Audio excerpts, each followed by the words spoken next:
podcast da mineração é patrocinado pela Agência para o Desenvolvimento e Inovação do Setor Mineral Brasileiro, a ADIM. Atobin, empresa de engenharia e tecnologia, oferecem soluções para todas as fases do projeto, desde a coleta de requisitos até a implantação. Consultoria ígnea, geologia e meio ambiente.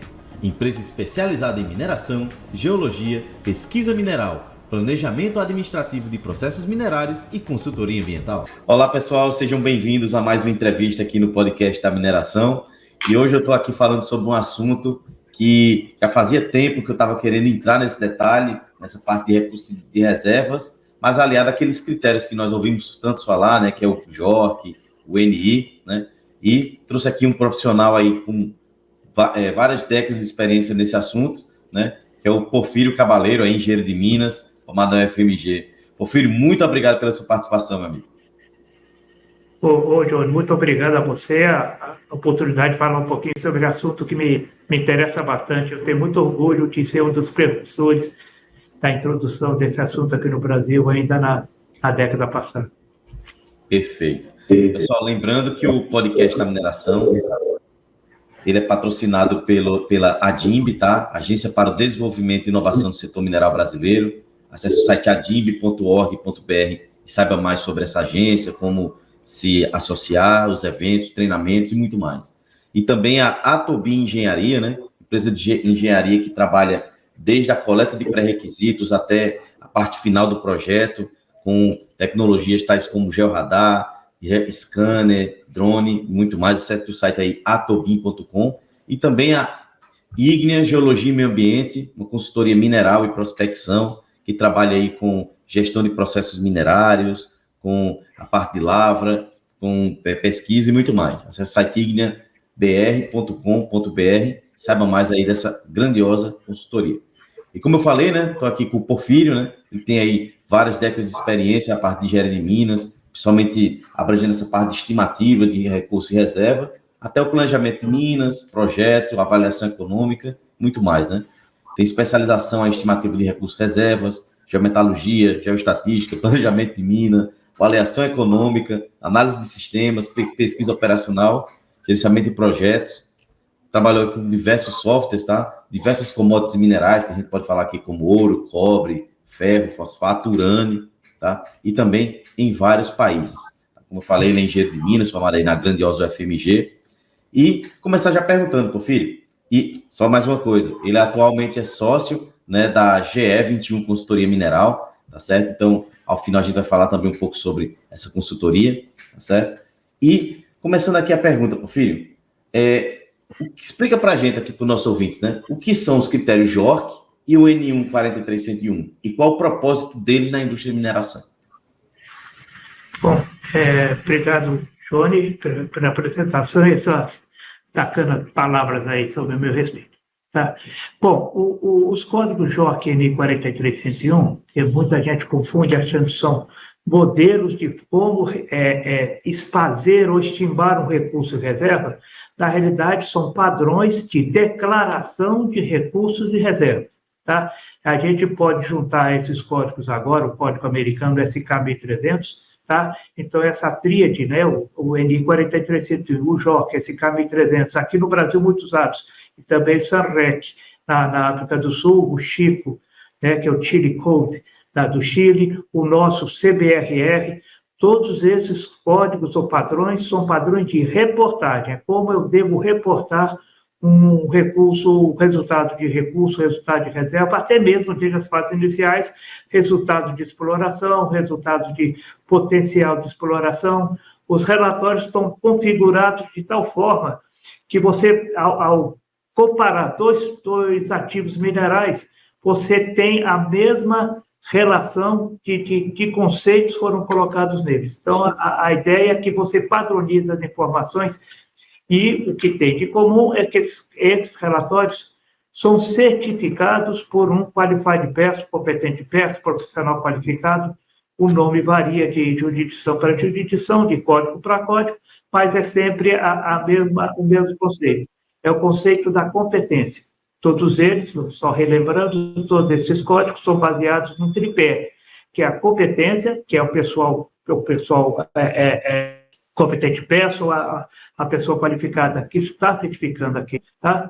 É a materialidade, tá? Que vem do inglês materiality, não é só com relação ao conceito de estar lá o material que eu possa pegar, mas sim da importância e da relevância da informação que você está apresentando e principalmente da transparência. Todos esses relatórios pedem que você faça um relatório ou escreva esse relatório numa linguagem mais coloquial, para que qualquer investidor, esses relatórios são voltados mais para investidores, possam observar e comparar as linguagens, comparar as formas de trabalhar. Só lembrando que uma certificação em 4301 não quer dizer que esse depósito tenha sido melhor ou pior que um outro que não foi certificado. Ele simplesmente está reportado de uma forma certificada. Tá? Mas se está lá escrito que ele é o requerido, ele não é um repósito tão bom assim. Eu posso comparar com o outro que está recurso medido, eu sei que recurso medido é melhor que recurso dirigido. Tá?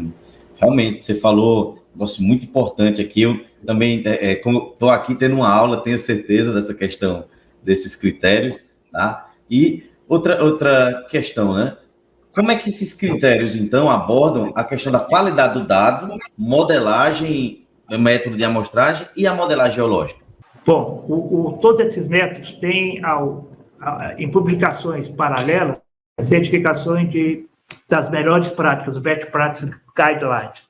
Né? Então, eles indicam a melhor forma de você trabalhar a qualidade do lado. A gente costuma, isso vai variar de consultor para consultor, mas a gente costuma classificar o dado, classificar a metodologia que foi feita aquele recurso como das melhores práticas, das boas práticas, das práticas de mercado, fora das práticas de mercado.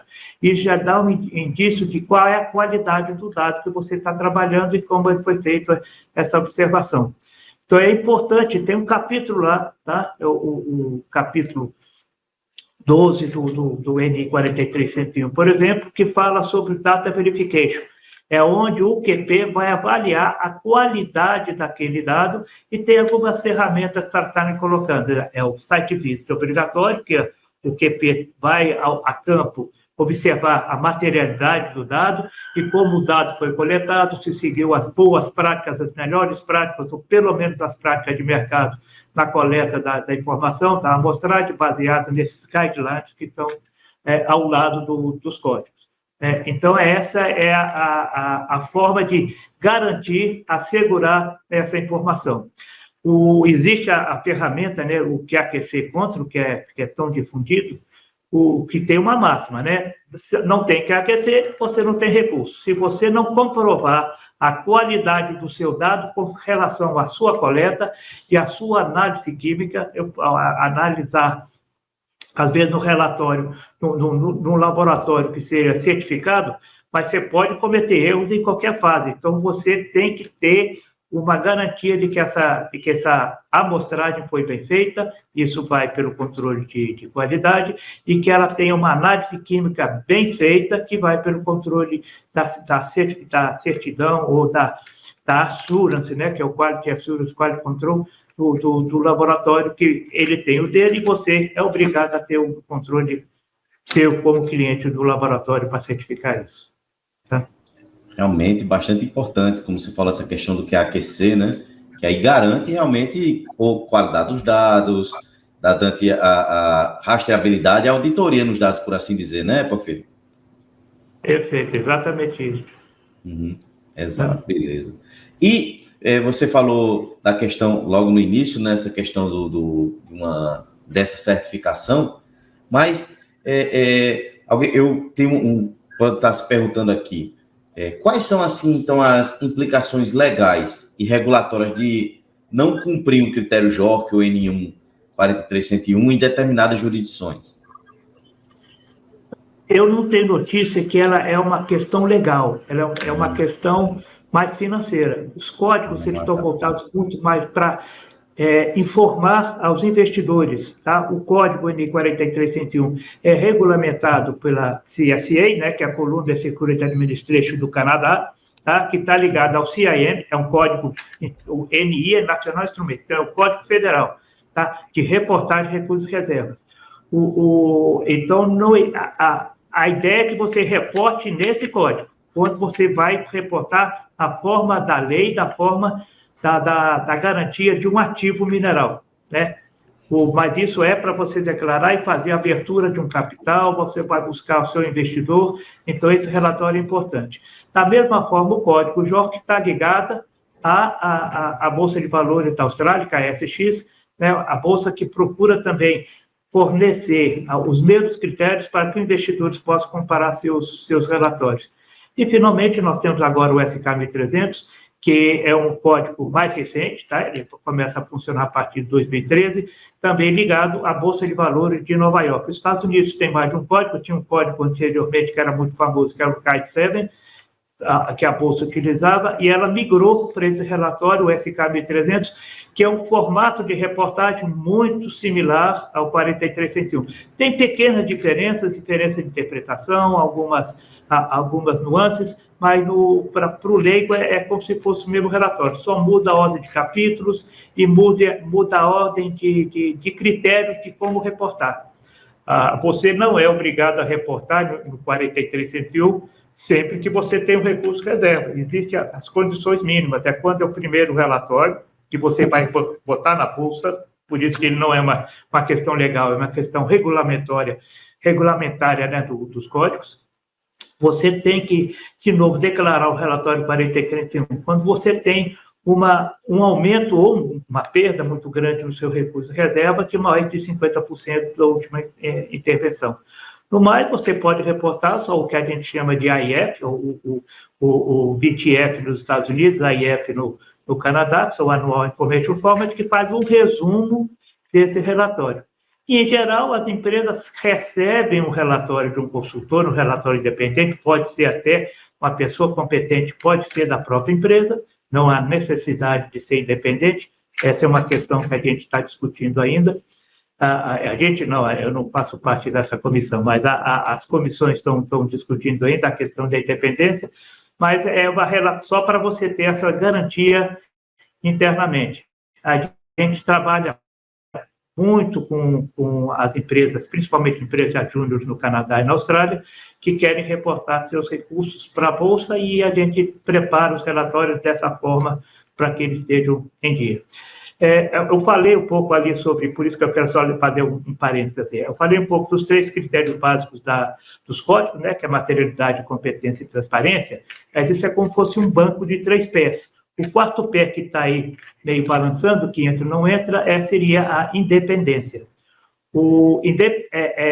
Não importa se o declarador, se a pessoa competente é funcionário ou não funcionário da empresa, ela tem que declarar a independência do seu relatório. Então, existe um critério que todos eles pedem, que é a certificação de que você é um competente peço, existe uma regra para isso, e você tem que falar que você está independente naquele momento da empresa. Você não depende da empresa para fazer seu trabalho. Você é remunerado para fazer aquilo e você está botando a sua melhor fé, sua melhor boa vontade para poder fazer a declaração de recursos e reservas.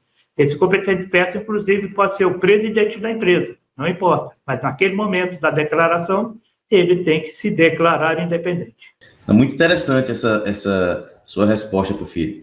E nesse quesito, né, quais são assim, tipo, os principais componentes e requisitos que esses critérios estabelecem para uma estimativa de reserva, né, ou o JORC ou o N1, os principais pontos, e quem está escutando quiser ser um certificador nesses critérios, como é que ele precisa para fazer?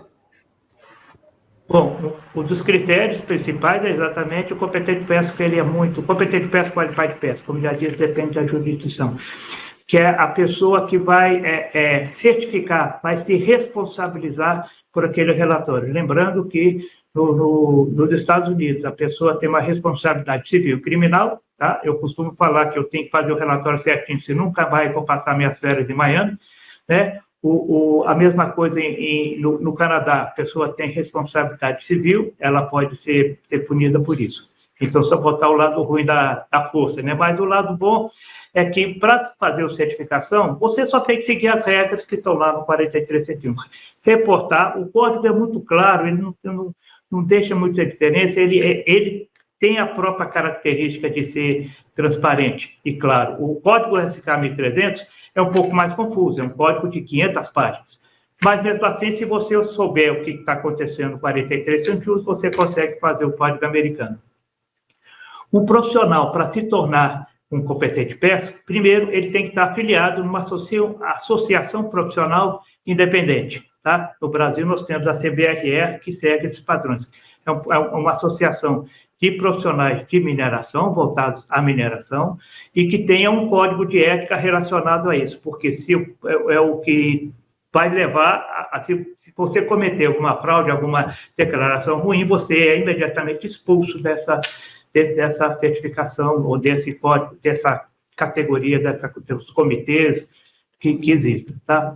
Existem os códigos, o código canadense, o código australiano, que são os mais famosos, cada um deles tem a lista das empresas ou das associações profissionais que podem assinar naquela jurisdição.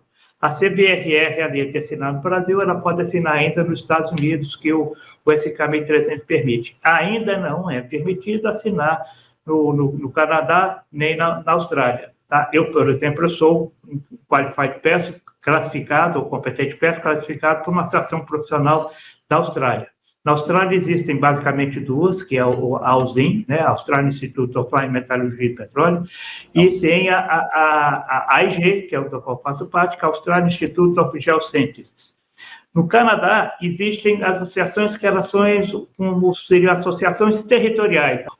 Para que você seja um profissional qualificado, você tem que participar dessas associações, você tem que ter, em geral, no mínimo 5 anos de experiência. No código CBRR, isso passa para 10 anos, dependendo da commodity, e você tem que demonstrar, a partir de declaração de seus associados, de algum associado que te indique, você tem que ter um sponsor, alguém que te indique, que você tem pelo menos 5 anos em determinadas funções. No meu caso, com estimativo de recurso, estimativo de reserva, não tenho modelamento, mas faço análise econômica. Então, tendo a experiência, eu tive bastante tempo de trabalho para gerar bastante experiência, né? Então, eu sou qualificado para muita coisa e muita commodity. Mas você tem que ter experiência no estilo de mineralização, na commodity que você vai trabalhar, no capítulo, o 43 centímetros são 27 capítulos. A maioria desses capítulos precisa que tenha um qualified person, não é um só para todo o relatório. Pode ser um time que faça que faça a certificação, e cada profissional, dependendo da especialidade, da exploração mineral, da estimativa do recurso, da estimativa de reserva, da análise econômica, da questão de ESG, que agora é importante, que está crescendo muito a relação do ESG nos códigos, para que você atenda a essa classificação, e você precisa de um profissional especializado, certificado e qualified person para isso. Existem depois algumas nuances que você pode sair, por exemplo, o SK 1300 permite que seja a empresa, isso para tirar um pouco da responsabilidade, né, do profissional, que seja a empresa que se faça a certificação, desde que essa empresa comprove que ela tem profissionais qualificados dentro do seu quadro. É o caso da G21, a gente tem feito relatórios para grandes empresas listadas dos Estados Unidos, em que o competente peço é a companhia, é a G21. E a gente coloca o nosso time trabalhando lá dentro. Tá? Bom, espero ter respondido a questão. E se alguém tiver dúvida, tá? Eu tenho meu LinkedIn, pode passar uma mensagem, tá? Eu sou Porfírio Cavaleiro Rodrigues, pelo meu LinkedIn,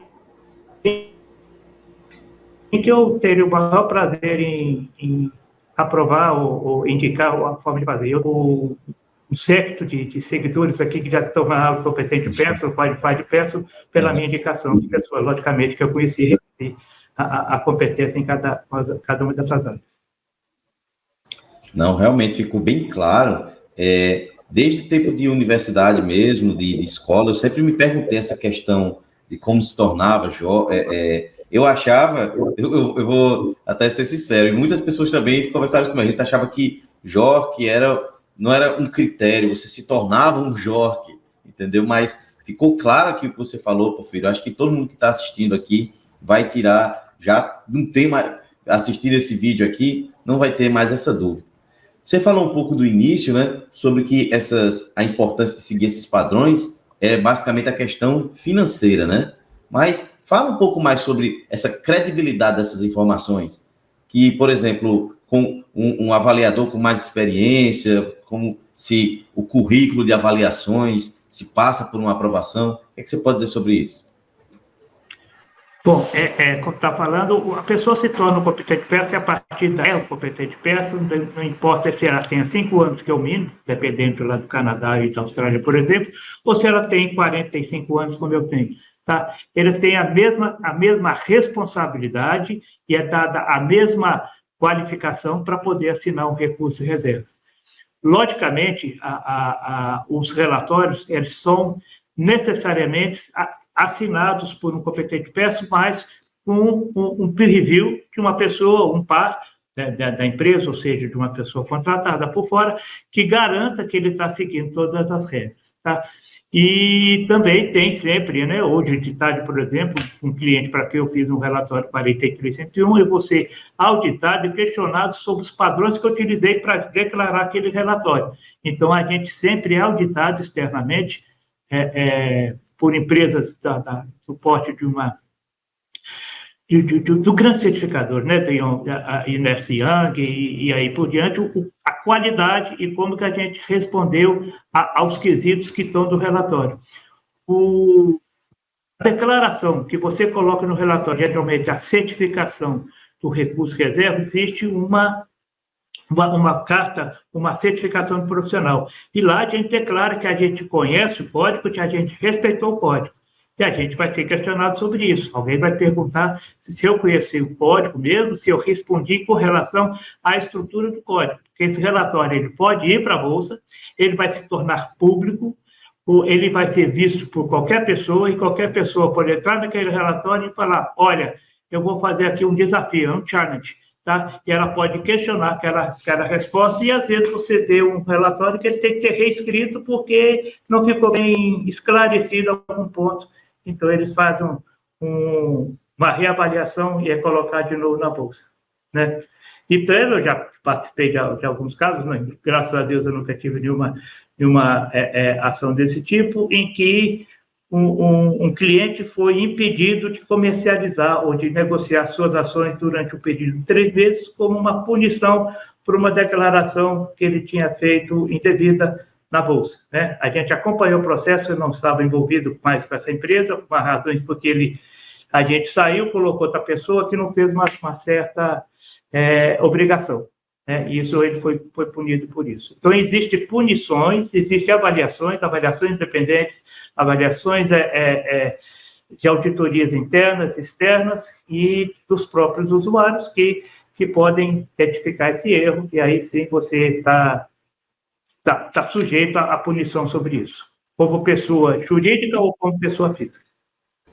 Realmente ficou bem claro, né? E também o que a gente pode pontuar aqui também, né, Porfírio, é a questão da transparência, né, dos dados, confiabilidades.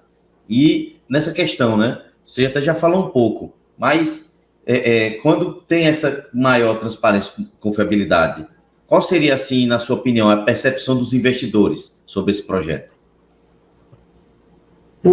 A questão da transparência, eu costumo falar que nós estamos escrevendo para aquela senhorinha que aparece na televisão fazendo propaganda de margarina, que é o aposentado lá do Canadá, por exemplo, ótimo, que todo mundo está vendo as ações e ela quer investir, porque são investimentos de bolsa, é a poupança dela que está ali. Então, ela quer ler seu relatório, ela quer entender. Então, no geologuês, ou termos muito técnicos, ela não vai olhar seu relatório porque não se interessa, porque ela não entendeu.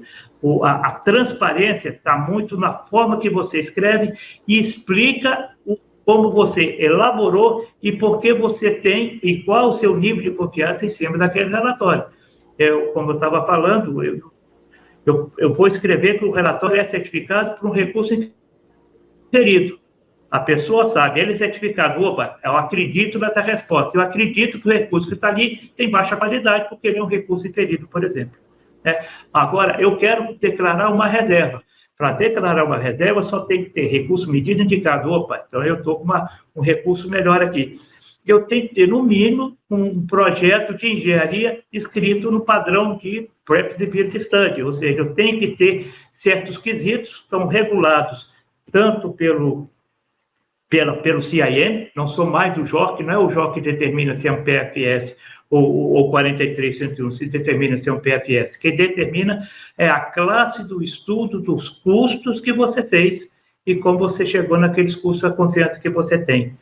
De estimativa de custos, né? Antigamente a American Association of Cost Engineering, que ele dá as regras para você estabelecer o que é o PEA, né? Um Preliminary Economic Assessment, é a primeira análise econômica que não tem fundamento econômico financeiro ainda, um PFS, que é aquilo que você vai poder declarar reserva, e um FS, que é aquilo que você vai poder garantir que seu projeto está pronto para ser instalado, e você vai poder pegar financiamento em bancos, lançar em bolsa para poder ter maior garantia de sucesso do seu empreendimento.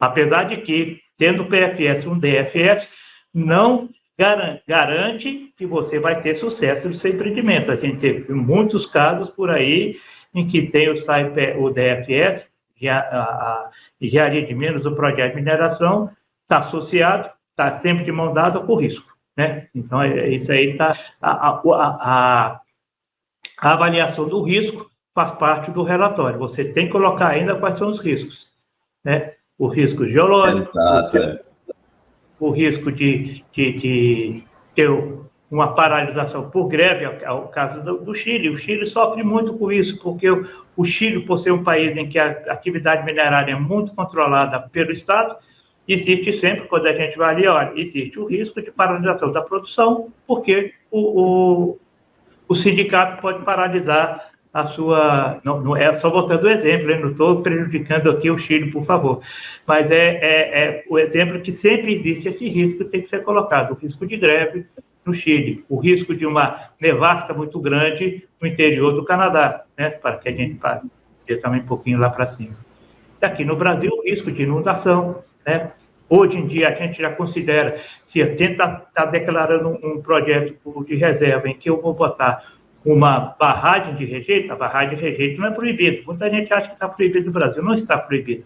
Barragem de rejeito, no Chile tem lá mais de 500 barragens de rejeito, um país que tem terremoto. Então, não é esse crime. Houve um acidente muito infeliz, né? A gente acompanha bem os 2 acidentes aqui no Brasil, mas a gente não pode condenar essa prática.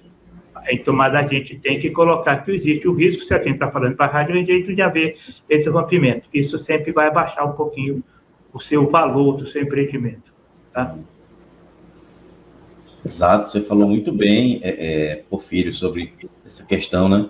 E chegando aqui a essa parte final da nossa entrevista, né? Acho que a gente podia ficar aqui o resto do ano falando sobre esse assunto, mas fala um pouco sobre a GE21, né? Essa consultoria mineral, principalmente nesse tocante aí de estimativa de recursos e reservas, o que é que ela faz, o que é que você está fazendo nela? Tá. Bom, a GE21 é uma empresa jovem, uma criança, uns pré-adolescentes. Nós temos 9 anos, vamos completar 9 anos esse ano, de atuação sob o nome GE21.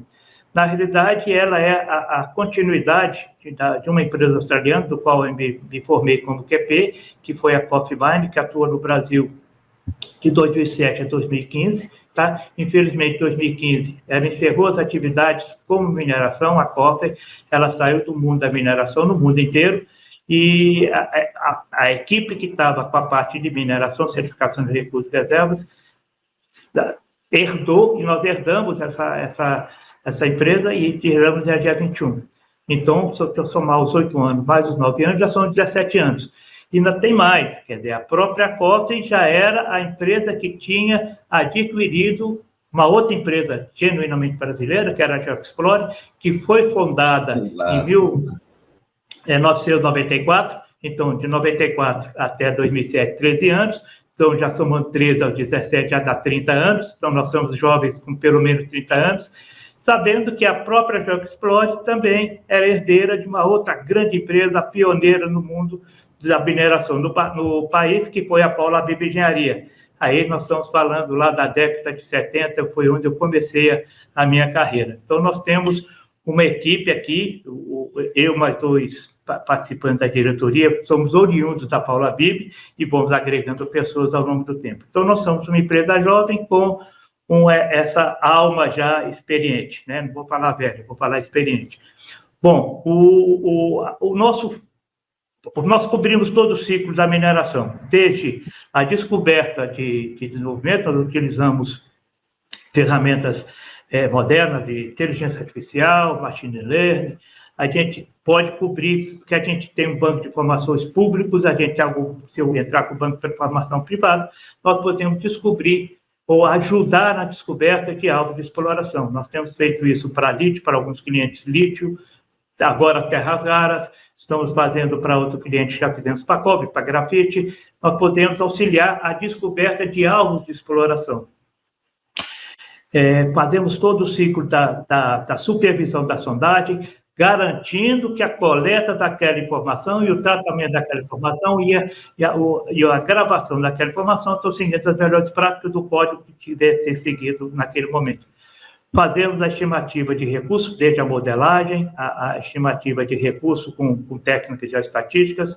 Para isso, nós temos uma base de software muito grande, com vários métodos, né? Nós podemos utilizar tanto DataMine, como SUPAC, como Exatis, Leapfrog, não fazendo propaganda de ninguém, porque nós podemos trabalhar com todo mundo, não posso esquecer de Macromine também. Tá? Então, nós temos toda essa gama de software que a gente se adequa ao software, ao tipo de trabalho. Podemos fazer ainda a estimativa de reserva e fazer toda a parte de reserva, considerando o que implica na reserva, que são os fatores verificadores. A parte econômica, dimensionamento de frota, toda a parte de avaliação financeira do projeto e, inclusive, uma parte muito importante, que é o que cresce de importância hoje, que é uma análise dos padrões de ESG, Environment, Social e Governance, que é um capítulo específico para cada um desses relatórios que a gente comenta. Bom, essa é a parte geral. Nós temos uma área, nós temos um profissional muito experiente que comanda a área, que é o Paulo Roberto Bergman, sobre a questão de processo mineral. Nós acompanhamos todo o desenvolvimento de rota de processo, elaboração de testes, acompanhamento, testes, tratamento, resultados e a busca da melhor rota com o menor custo possível. Então, essa é o perfil da empresa. E tudo que tiver ligado com a mineração, eu costumo brincar que a gente tem eu tenho na geladeira da minha casa aquela Mafalda, em que ela está com o telefone na mão, que ela fala: eu não sei tudo que existe no mundo, não sei responder todas as perguntas, mas eu tenho telefone de quem sabe.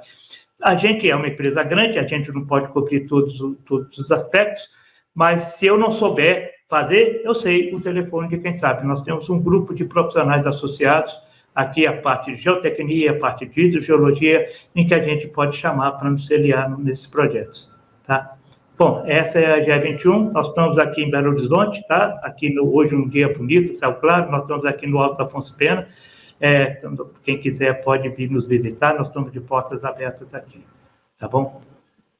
Perfeito, nossa, quando eu estiver em Belo Horizonte, marcar tomar um café aí com vocês, conhecer a GE21. Vai ser um prazer te receber aqui, João, vai ser um prazer mesmo.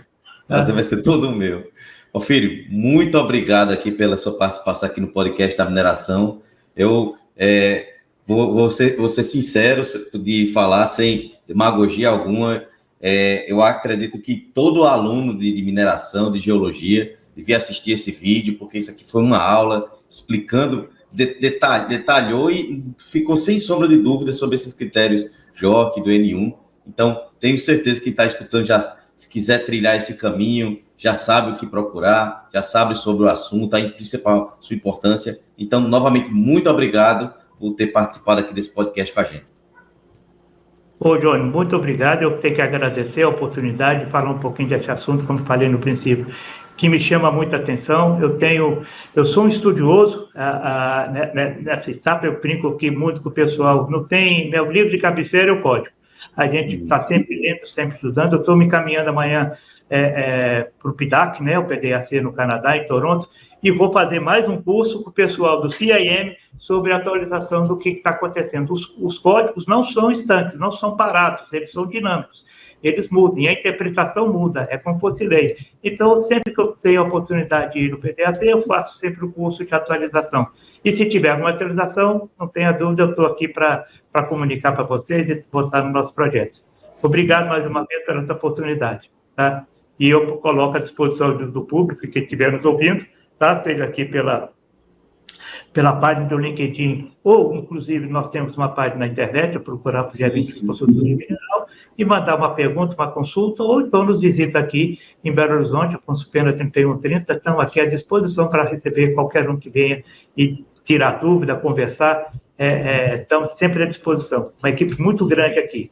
Hoje, aqui dia 21, só para complementar, nós temos hoje aqui mais de 20 qualified, competente persons, dispostos e à disposição para poder realizar nossos trabalhos, e a gente está, a qualquer momento, disposto. Está falando para os estudantes, nós estamos sempre com vaga de estágio aqui aberto. Tá? Nós temos uma vocação quase que acadêmica de ajudar a formação. Eu tenho um amigo muito grande, tá? E que provavelmente vai nos escutar aqui, que é o Beck Nada. Que é um parceiro nosso. Esse é um parceiraço. Né? E que a gente está sempre conversando uma forma de trazer essa turma para cá, para a gente contribuir na formação deles. Tá? Com certeza, com certeza. Pessoal, lembrando que o podcast da mineração é patrocinado pela ADIMB, tá? Agência para o Desenvolvimento e Inovação do Setor Mineral Brasileiro. Como o Porfírio falou, eles vão estar lá no PDAC, né? Eles que estão levando a delegação brasileira. Acho que quando você assistir esse vídeo, já vai ter muito conteúdo sobre o PDAC no site da adimb.org.br. Também somos patrocinados pela Atobin Consultor Engenharia, né? Empresa de engenharia que atua desde o início do projeto, a coleta de pré-requisitos até a fase final de projetos, com tecnologias como scanner, georradar, drone. Acesse o site atobin.com e também a consultoria, a Ígnea Geologia e Meio Ambiente, é uma consultoria mineral e de prospecção que trabalha com gestão de processos minerários, a parte de pesquisa, a parte de lavra. Acesse o site igneabr.com.br, acesse e saiba de todas o trabalho que eles desenvolvem. E, novamente, obrigado por ter ficado até aqui no podcast da mineração. E lembre-se, mineração pode não ser o futuro, mas não existe futuro sem mineração. E até a próxima. O podcast da mineração é patrocinado pela Agência para o Desenvolvimento e Inovação do Setor Mineral Brasileiro, a ADIM.